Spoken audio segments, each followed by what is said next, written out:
Welcome, welcome, beloved, to my diary. I'm Tatami, and today we're going to just talk about this year so far because it's just kind of been a lot. It's just kind of been a lot. Before I do want to remind you that I have a Ugly Jug class coming up November 23rd and 24th. So if you practice hoodoo and you want to learn about ugly jugs or you just want to honor the ancestors and take a spiritual class, then the link is down below. It's by the North Star Hoodoos on Eventbrite. So please, I would love to see you there. But at any rate, let's focus because I feel like this year has just been a lot in terms of it just feels like so much has been going on. It feels like we're right back into that every other week, every 3 days. There's some big thing and there's some huge scandal and there's somebody talking a lot about something. And it's just already so tiring. It's already so freaking tiring. But okay, so I wanted to start with like the whole Biden being old thing. Like, I know in us leftist spaces, we were talking about Biden potentially being too old or like not being able to handle and keep up as quickly as he used to be years and years ago. And we were very much dismissed. We were like laughed at. We were called ageist, even though a lot of us were supporting Bernie. So it wasn't just about age. It was like how he was behaving.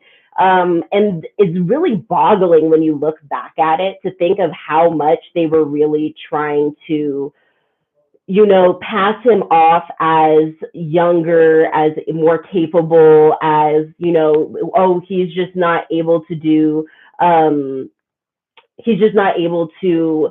the different things that he's supposed to be doing. But that was like all a facade because really between like these 2 hours he does great. It was just this whole thing where we were really being led astray. And a lot of people were saying it and a lot of people didn't want to admit it. But then it became like so obvious that you couldn't let it go, right? We had to just accept the fact that I guess he was like older, that he wasn't able to even have a debate. You know what I mean? He'll forget what he was saying mid-sentence. So it was like even worse than what they've been trying to say to us. And so people felt really like betrayed and gaslit. And I think that was truly because like 4 years ago when Biden was kind of making it seem like he was going to be a one-term president, I actually remember at the time thinking, I wouldn't have thought that of him. That makes sense. That's a noble thing to do. You step in, you do what you're supposed to, you step out, and who could blame you? And you get to look like the good guy. But instead of doing that, he decided to hold on until the bitter end. He decided that he has a huge ego, as we know. He has a huge ego. So for Biden, it was really difficult to do what the plan had been, which was for him to just be a one-term president and then set up somebody else to be the next person. And I mean, the assumption would have been it was Kamala at the time. Speaking of that, we'll speak of that. But I just feel like, that alone set so much of this up for what we're seeing right now, because it wasn't like at any point he would step down like, hey guys, like I've come to realize my health is catching up to me. I need to step down. It had to be him embarrassing himself on the national stage for him to realize and decide he was going to step down. He's not going to sit here and hold on to power. He had to be totally embarrassed, totally demolished on the screen before he finally. And even then, it took like a week or two. People are like, are you going to step down over my cold, dead body? Jesus Christ himself will have to come down and touch me with the finger of God before I step down. Like, he was so willing, even after that. It literally took like Pelosi and them to get him to finally step down. So he was like clawing on with his little fingers until the bitter fucking end, which, sidesteps you into Kamala's situation. Do I know that if she had a full year, something better would have happened for her? Honestly, I don't think so, because we saw how she ended up running her campaign. We know what kind of a politician Kamala truly is and what she truly has always been. She's very much establishment. The few things that she said that people try to say she's incredibly left wing about, like I think briefly she was pro healthcare Those are things that are really commonplace for the average American. The same way, abortion rights, even across all of our differences, for the most part, we believe that there should be abortion rights as a whole of Americans. As a whole, it's something like 70% of Americans believe in healthcare for all. So it's not like she was doing anything actually incredibly radical at any point, even if they tried to paint those things as incredibly left wing, or like she was communist Kamala. Like there was never really anything that you could solidly point to. So her running her campaign, especially in that second month, as an establishment dem, as I'm going to put up the wall myself. I'm going to deport people myself. I'm going to do all of these things myself. It just, that really was, I think that was, the sign that she was never really going to be of the people. She was never going to inspire people like that. So at any rate, but that's the one that she could have had if Biden had stepped down, if she had won the primary, if all of those different things had happened, if somebody else had won the primary, who the hell knows what would have happened? It just all makes way more sense if he had just dropped out last year. It just doesn't make sense for him to not have. So, I mean, besides his freaking ego, he thought he was the savior. I'm the only one who can beat Trump. It's just delusional, especially as he's dying in front of us. So, anyways, Kamala comes in, and at first it seems like she's going to run this like crazy. Oh no, wait, I skipped something. I'm pretty sure Trump gets almost assassinated. And that's really the moment where I knew that he was going to win, was because it just makes him a martyr. It makes him like everybody like feels like they have to rally around him. He's being attacked from all sides. He's being literally attacked. He's being spiritually attacked. He's being emotionally attacked. He's always being attacked by the justice system and all of these different things, attacked. And so we just get to this weird point where, like, that's really when I was thinking, oh, hell, like, there is not even hope. There's not even going to be happiness in the next few months, because this is like where we're at. Like, Biden looks like he's a joke and dying, and Trump looks like he dodged a literal bullet. And people are saying, he was saved by an angel. Jesus came and told him to move his head. Some were saying like his friend from Japan, like some dictator or something from Japan. I don't know, like some prime minister, conservative minister or something from like, I don't even remember where from, but they were trying to start a rumor that person came and whispered in his ear. I was like, I just don't understand where all of this was coming from, but it's very on brand for the conservatives to, be linking Christianity to all of this. So of course they made him the martyr. He dodged a bullet. He's amazing. The angels are whispering in his ears. The ancestors, some random prime minister from some other country was whispering in his ear, and he's like, what? And then that's when his head moves, and then he gets skinned by something on his ear. Obviously, it's hard to tell if it was really a bullet, because he was walking around without a Band-Aid within 3 or 4 days, which just doesn't seem. It seems like he did get injured. It seems like obviously there was the assassination. They now have him on a pedestal religiously about this. But was he shot in the ear? I don't think so. I think he got injured in another way. However, that's when I knew we were going to lose. That's when I knew that part was over. That's when I knew, like, essentially Trump's gonna sweep this one. But then Biden drops out. Kamala steps in. We're like, I think a lot of us, I did too, just like to see it. What is she going to say? What is she going to bring? What kind of thing is she going to bring to the table, right? So, Biden dropping out did give a lot of people hope in the glimpse of seeing them turn Trump into a martyr. So people were like, okay, so he's out, she's in, she's fresh. They're happy about this. And I think that first couple weeks, that momentum seemed really good. It did seem really good for her. There were some steps where I was thinking I would probably play this differently, but at the end of the day, she was always going to be seen in a certain light because she is Indian, she is Black, she is a woman. So certain people are always going to be fixated on that. So I was really surprised when the only like women that I was really seeing get like media attention for showing up to her events were people like Meg Thee Stallion and Beyonce. I thought it was like a real missed opportunity for it to, one, be a lot more diverse in the types of people who were getting the front, page of her whole movement.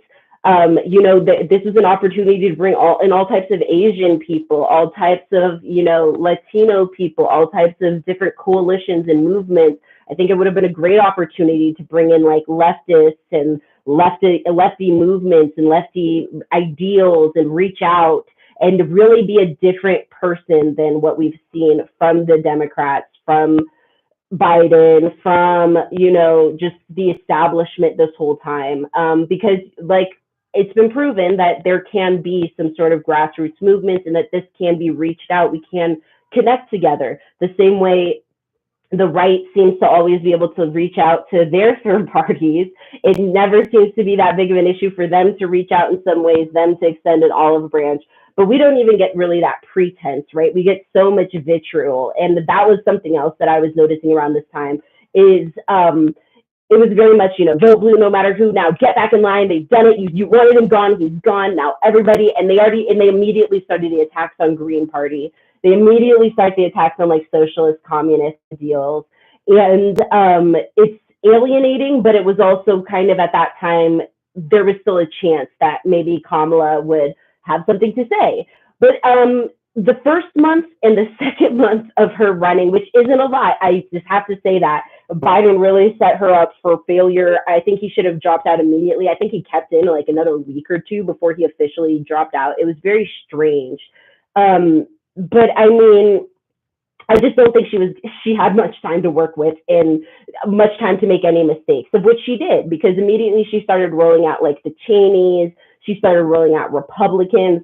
Somewhere in all of this, Trump gets another assassination attempt, which both of these assassinations, even though they were kind of rallying around them, the reason why they didn't, I feel like, talk about them very much was because both assassination attempts had a past of being Republicans who were MAGA, who had supported Trump. So it was hard to really tell in that way.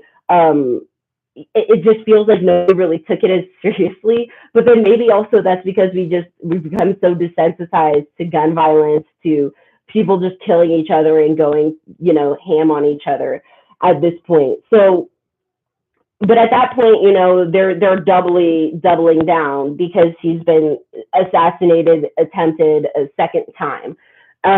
So Kamala decides to shift to the right. She's saying stuff like she's going to build the wall. She's going to deport people. She's supporting Israel's right to defend itself. She can't think of one thing that Biden did that she would change. And it's just, the promise is again exactly what Biden ran on. Again, we have this promise of, and nothing's going to change. We've got to bring things back to the status quo. We've got to bring things, and she's saying we're not going back, but that is what she's running on, is going back to a time where the establishment, Dems and Republicans, are more in lockstep about things, where we can all take each other seriously. But it's like, at some point you have to realize that shit's over. It's done. You're not going back to some magical time where we could all get along really well. I feel like the time for that, maybe we can put it at January 6th, like maybe we can put it at the insurrection, we can put it at a lot of different things. But the reality is you can't just go back, which is what they are running on. You say you're not going back, but you're saying also, but we've got to lock hands with the Republicans and we've got to, bring the good old party back. And it's just like, is it that important? Why are you fighting so hard for this? Why should I fight for this? And so simultaneously that's all happening, everybody starts attacking Green Party. It starts getting really strange in that way. But it's like, at this point, I've noticed that just kind of happens every time. 2016, 2020, 2024. Every single time it's going to blame the third party. But what's interesting this time is turns to find out they went from 2% down to 0.5%. We lost a lot of voters since last time. And in fact, there just wasn't enough to be able to blame Kamala's loss. She just didn't get people out there who are even Democrats. Never mind people who are Green Party. It wasn't enough to be able to blame Kamala's loss. She just didn't get people out there who are even Democrats. Never mind people who are Green Party. For why Democrats feel owed Green Party votes, I will absolutely never understand. Just because somebody goes out to vote for this person does not mean that they were ever going to go out to vote for you. And it's just kind of an absurd assumption, and then also an absurd assumption because they never offer us anything. It's just like spitting in our face every time. It doesn't make sense. They'll point to like France and be like, look, these lefties came together, but they failed to mention that things were offered, understandings were come to. There isn't just this idea that we're going to go to the right, go to the Cheneys, build more walls, go like weird on so many different random subjects. But then also you're going to fall in line because I'm owed your vote because you're supposed to vote for us. I will never understand that mentality. So I did want to talk, though, about my criticisms of the Green Party this year. For the most part, I didn't have as many people. For example, I remember that I did not vote for Jill Stein last time. She did not run for office last time. That was Howie Hawkins and Angela Walker. That's who I voted for as Green Party last time. So this idea that Jill Stein comes out of her cave every 4 years just to disrupt the masses is just frankly absurd. She's been retired. She didn't want to come back. She only came back because Cornel West played us and left, and I mean, that was up to him. He had his reasons, but the reality is he left at a very late period in which we did not have much time to put somebody else in that position. So this idea that Jill Stein is this evil gremlin who just, don't take her seriously. Where has she been the last 4 years? She's been retired, dude. She didn't run last time. She's been retired for a cool minute doing her own thing, maybe behind the scenes, but she certainly wasn't trying to run for president again. That wasn't what this was about. And I think, she probably knew she was going to get torn to pieces by people who just couldn't be bothered to look up what the hell is happening in the Green Party on any given Tuesday. This idea that everybody in the Green, it was really pissing me off. I'm like, my shirt did not say anything about Jill Stein. My shirt was very different last time because it was about Howie Hawkins and Angela Walker, who I think did a phenomenal job last time of rallying everybody, of inspiring us, of pushing eco-socialism, of pushing civil rights, the planet, human rights. I think they did an excellent job. And I'm not going to sit here and pretend I'm a huge fan of Jill Stein, but I am going to say enough is enough with the absolute idiocy. They're lies. It's just absolutely absurd. The one criticism that I did want to bring up about Green Party, however, is the whole thing with the vice president going down the trap of being mad about trans women in women's sports. It's just, first of all, transphobia is a way to divide the working class. Simply put, it is yet another one of those ways that they are using to make us into enemies of each other. The reality is, if you ask people who have ever played sports for any number of years in their lives, there were a lot of things that we were asking for, but we get mocked out of asking for them. For example, having uniforms that match the boys' version, not being subjugated to the smallest fields, the smallest gyms, even when we outplay or outperform the boys' teams, even when we're the champions and they're the failures, somehow they always still get more money. Somehow they always still get more funding, more support, taken more seriously as athletes. These are fundamental problems that start from the youngest age of women's sports, but nobody wants to take them seriously. They mock us. They say things like, well, you don't bring in the revenue. No one wants to talk about the fact that the reason we don't get taken as seriously as adults is because it starts in childhood. It starts at a very young age. Nobody wants to talk about the fact that women athletes have to go through so much body dysmorphia because people want you to look a certain way, even when your body is building muscle to play a specific sport and represent a specific sport. People don't want to hear any of the actual valid arguments of professionals who are mad that they have to take on a second job in the off season because they don't make enough money. But you want me to believe that you are some kind of advocate for women's sports because you're just so scared of the 0.002% of trans women who are even interested in athletics, who are even trying to play. And there's no goddamn evidence that there's anything that's going to happen in the kids sports with that one trans kid in the whole state. It's absurd. And I'm so disappointed that the Green Party fell down that silly little trap because it just doesn't make sense that, it just doesn't make sense that the Green Party would fall down that. I just don't agree with it. I'm not sure I understand it. But the reality is thankfully Jill Stein and her VP pick are not the end all be all of the Green Party. And it is up to us as eco-socialists to go ahead and start pushing them in a different direction starting now. Starting now. And my other thought for that is going forward as Green Party. I would like to see more of us, and this includes me, especially now that I live in an incredibly red county, incredibly red city, town. I don't live in a city anymore. I live out in the boonies in the mountains now. But I would like for us to be more active in our community, doing volunteer work and connecting with the community, but wearing something that signifies that we're Green Party, and start to make ourselves more known in non-political ways, so that when the time comes, people will have seen us as well. We will have increased our visibility, because I'm so tired of this rhetoric that we do nothing, that none of us are anywhere to be found. Where's the Green Party? They're like little moles. They go and hibernate, and then they come just to distress the Blue Party. They have no other purpose.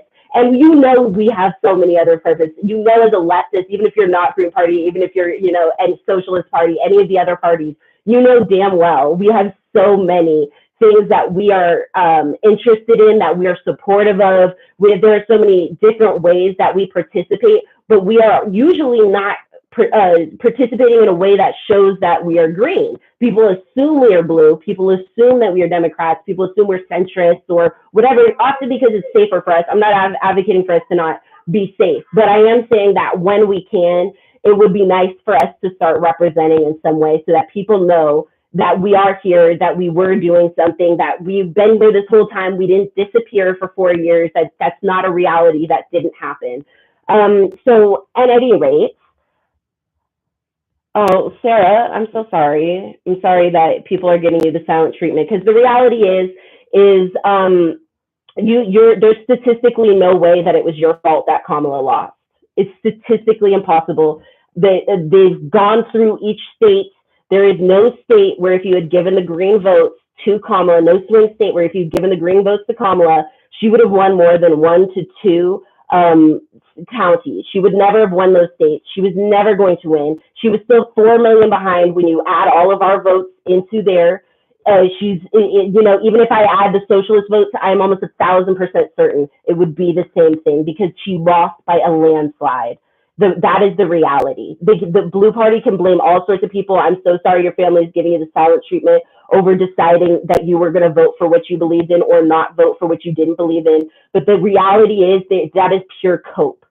It is pure cope to blame the Green Party, this time especially, because the evidence is abundant and it is clear and it is obvious.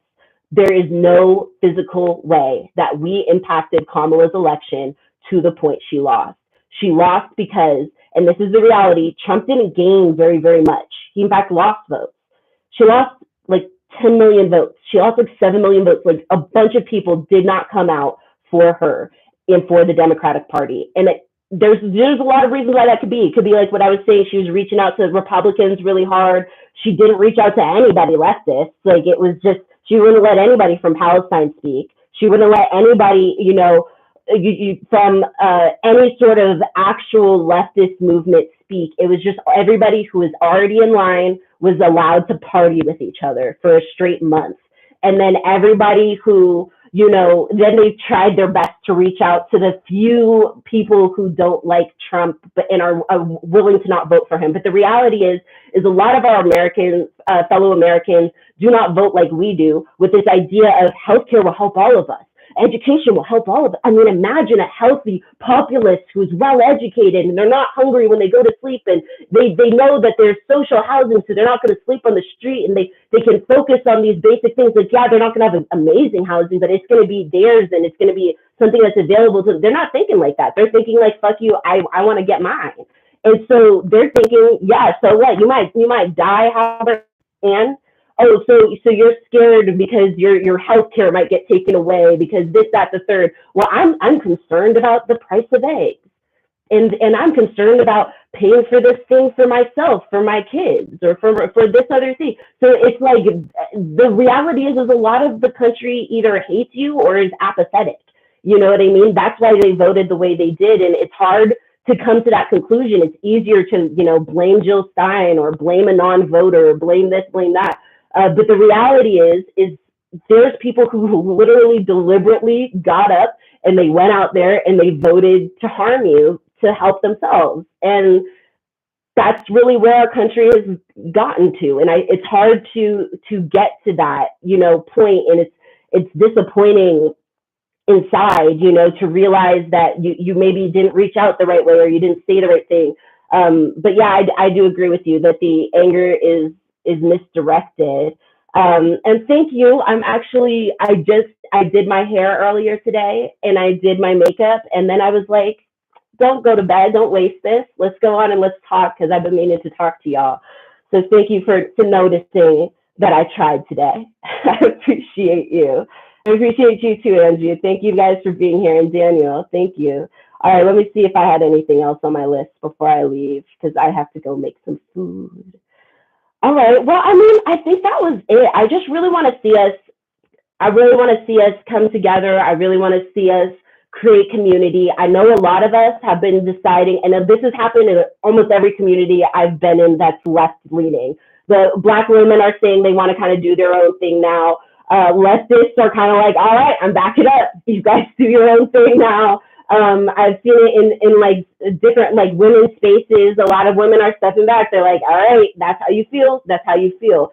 But I do feel even as we step back and take care of ourselves, even if we step back to protect ourselves literally from whatever's coming in the whole Project 2025, mask off, your body, my choice BS that we're starting to see pick up steam, all that, like people getting texts from their like that all went to the same college saying like your cotton picking session is coming up, the racism is coming, the misogyny is coming, the sexism is coming, the transphobia, queer phobia, all sorts of things. Like I do see that coming, but I do also think that the way that we live our lives and living our lives very clearly and precisely, I feel like that's one of the only things at this point that I can do that brings me any sort of comfort, is knowing that I'm going to try to continue to just be a good person. I'm going to try to continue to just live my life the way I'm supposed to. I'm going to be very clear about who I am. I'm going to be very loud about it when I can be.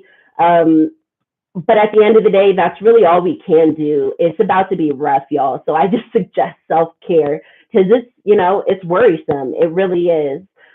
But I think that I'm going to talk about like what I think about that another time, because I feel like I've been talking for a cool minute to you all. So at any rate, thank you so much for coming. Please check out my class that's going to be next weekend if you are a hoodoo. I would love to see you there. But otherwise, may our ancestors and spirit guides be with you at every crossroads. And I'll see you all again really, really soon.